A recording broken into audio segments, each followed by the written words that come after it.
Hi hello welcome to our channel. నేను మీ సిరి. ఈరోజు మనం చెప్పుకోబోయే కథ రాక్షసుడు పార్ట్ 36. కథలోకి వెళ్ళే ముందు లైక్ చేయడం మర్చిపోకండి. అతని టీషర్ట్ మీద నా చేతులు మరింత బిగుసుకున్నాయి. చెప్పు. తన ఊపిరి నా శరీరం మీదకి ఉసుగులిపి మత్తులో పడేస్తున్నాడు తను.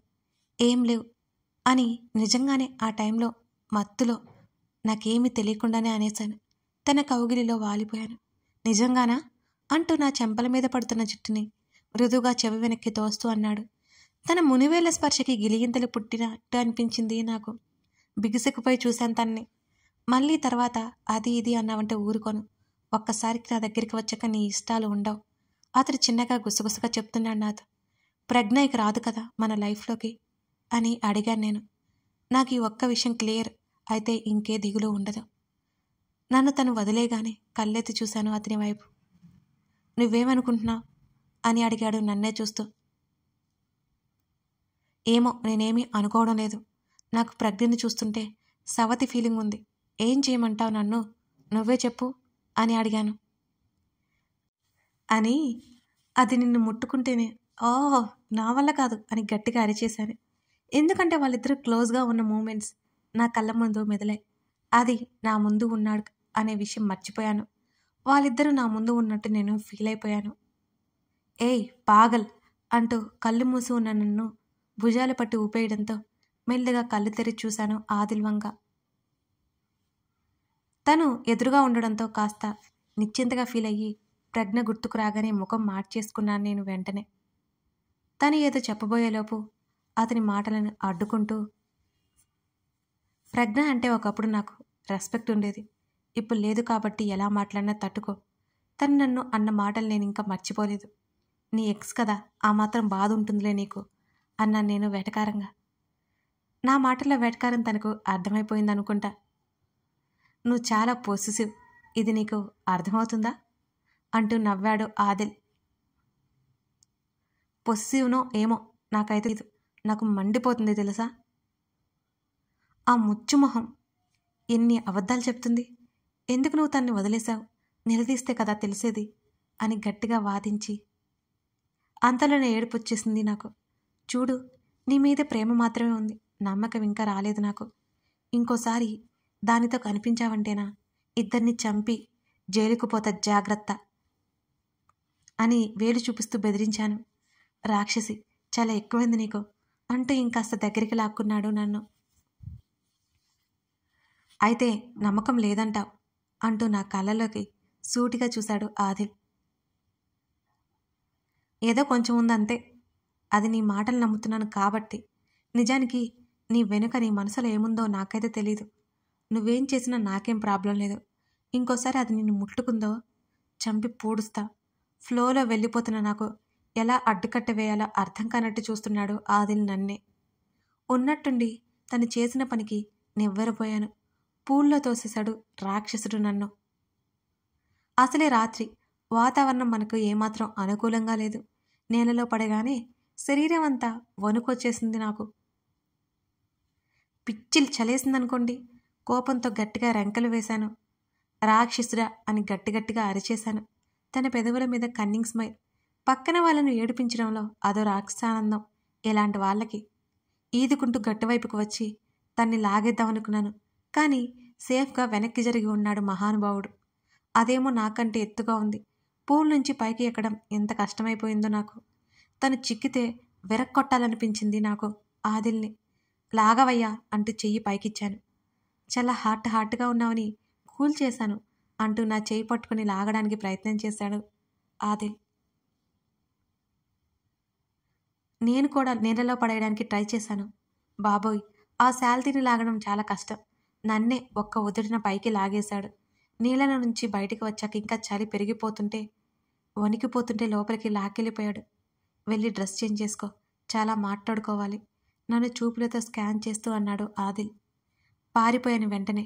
బాబోయ్, ఆ చూపులేంటి అంత వాడిగా ఉన్నాయి. అనుకోకుండా ఉండలేకపోయాను. బుద్ధిగా బట్టలు మార్చుకొని వచ్చి గొడవ ఆడదాం అనుకున్నా కానీ అతని చూపులకి నోట మాట బయటికి రాలేదు నాకిక. జుట్టు తుడుచుకుంటూ బెడ్ మీద చతికిలు పడ్డాను నేను. ఎందుకు తోసావు నీళ్ళల్లో? కోపంగా అరిచాను. చెప్పాను కదా, హార్ట్గా ఉన్నావు అని కూల్ చేద్దామని భుజాలు కదిలించాడు పెదవి విరుస్తూ.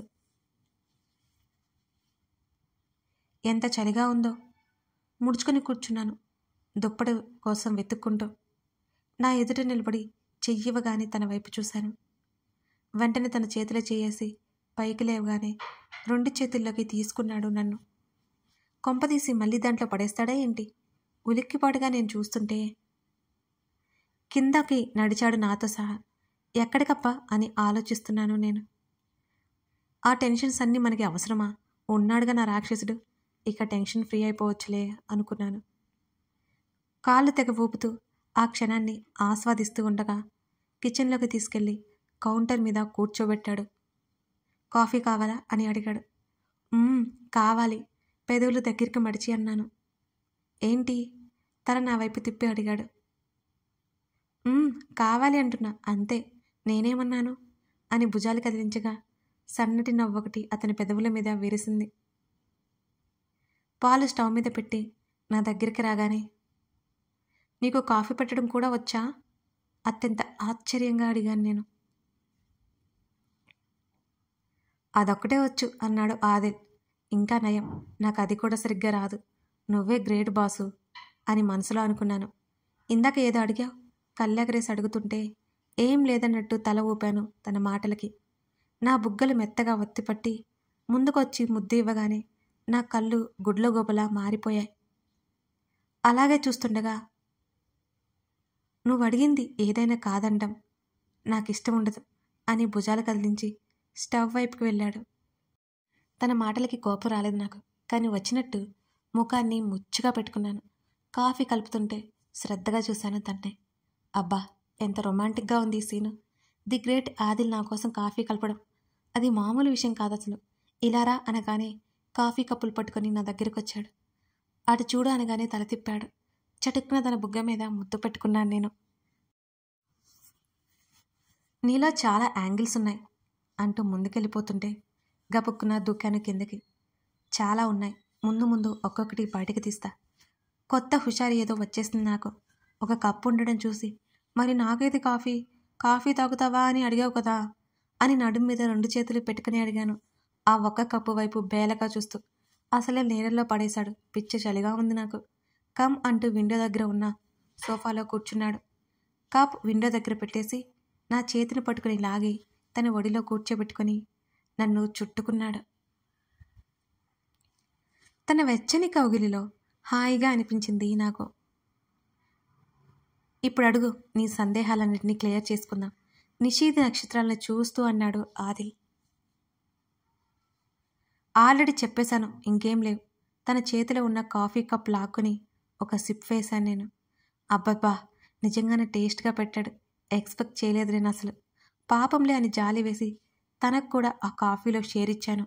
తను నవ్వేశాడు. 2 క్షణాలు ఆగి నా వైపు చూశాడు. కాళ్ళు విండో మీద పెట్టేసి తలని తన ఛాతీకి ఆనించి తన ఒడిలో పూర్తిగా సెటిల్ అయిపోయాను నేను. నా కణత మీద ముద్దు పెట్టుకున్నాడు ఆదిల్. అప్పుడప్పుడు ఎగిసిపడే ఈ ప్రేమ అల్లను శాంతింపజేయడానికి ఈ ముద్దు ఓ ముఖ్యమైన సాధనం అని ఇప్పుడిప్పుడే అర్థమవుతోంది నాకు. ప్రజ్ఞ విషయం క్లోజ్ అయిపోయింది, కానీ నీతో చెప్పాలి. ప్రజ్ఞ కావాలని నా లైఫ్లోకి వచ్చిందని నా అనుమానం నిజం. నా మనిషి నీ ఒక అతన్ని ప్రజ్ఞని వాచ్ చేయమని చెప్పాను. తన ద్వారా నా అనుమానం ఇంకా బలపడింది అంటూ గంభీరంగా మారిన స్వరంతో చెబుతున్నాడు.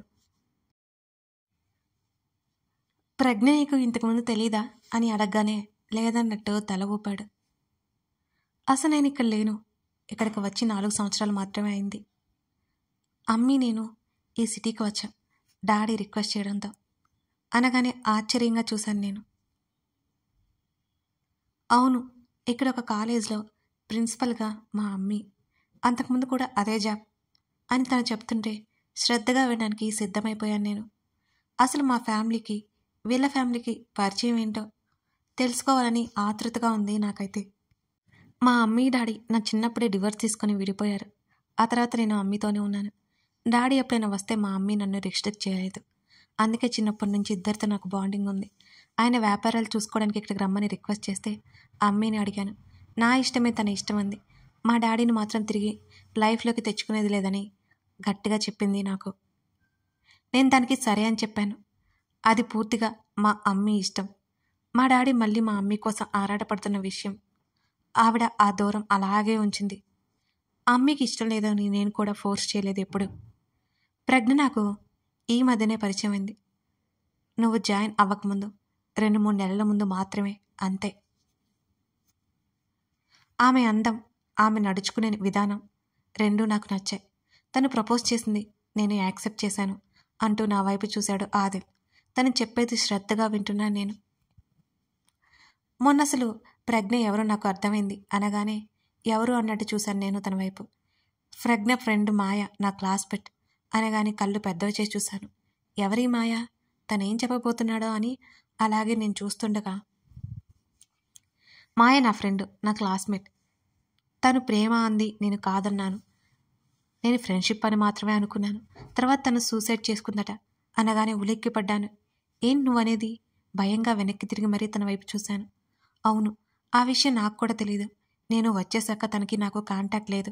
ఇక్కడికి వచ్చిన సంవత్సరం తర్వాత తెలిసింది మాయ సూసైడ్ చేసుకొని చనిపోయిందని.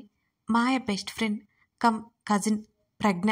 అందుకే తను నా దగ్గరికి వచ్చి నన్ను డ్రాప్ చేయాలని చూసింది. నాతో పెళ్లి వరకు తీసుకువచ్చి ఆ పెళ్లి ఆపించేసి నన్ను అవమానించాలనుకుంది. కానీ ఆలోపే నాకు అనుమానం వచ్చి తనని దూరం పెట్టాను నేను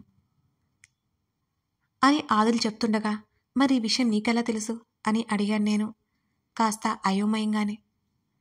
నేనే ఎంక్వైరీ చేయించాను. ప్రజ్ఞ నా దగ్గరికి రాగానే అడిగేశాను.